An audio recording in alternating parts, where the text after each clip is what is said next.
Magandang gabi, Philippine Air Force. Alamin natin ang magiging lagay at taya ng panahon ngayong araw ng Biyernes, 08 May 2026. Para sa ating synoptic situation, ang tropical storm sa labas ng ating Philippine Area of Responsibility na may international name na Hagupit ay huling namataan kaninang alas 3 ng hapon na may layong 1,385 km east of northeastern Mindanao. Ito ay may hangin na 85 km per hour mula sa gitna at may pagbugso na 105 km per hour. Ito ay kumikilos ng westward sa bilis na 20 km per hour. Abang ang easterlies naman ay patuloy na nakapekto sa buong bansa.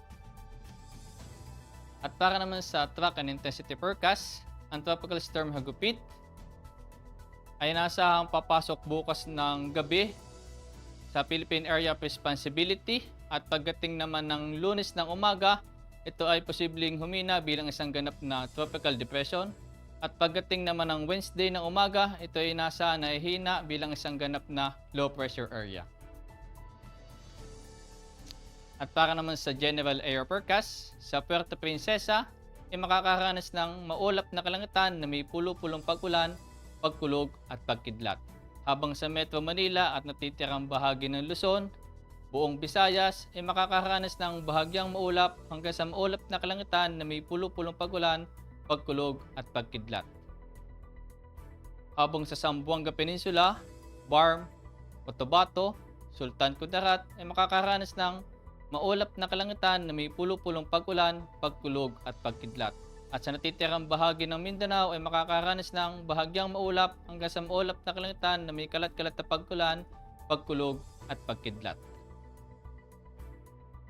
At para naman sa susunod na 3 araw dito sa Metro Manila, Cavite, Lipa City, Angeles, Puerto Princesa, Kalayaan Island, Mactan, Zamboanga at Davao mula Linggo hanggang Martes ay makakaranas ng bahagyang maulap hanggang sa maulap na kalangitan na may kalat-kalat na pag-ulan, pagkulog at pagkidlat. Ang araw ay lulubog mamayang 18:15 at sisikat bukas ng umaga ng 05:30. At para naman sa moon illumination, meron tayong 63% decreasing. At para manatiling updated sa lagay at taya ng panahon, i-follow lamang ang Air Force Weather Center sa aming mga official social media accounts. Sa ngalan ng aming commanding officer na si Colonel Alvin John Q. Godor, PAP GSC, ako si A2C Eversea Amazona, your weather broadcaster ng Air Force Weather Center. Muli, magandang gabi, Philippine Air Force.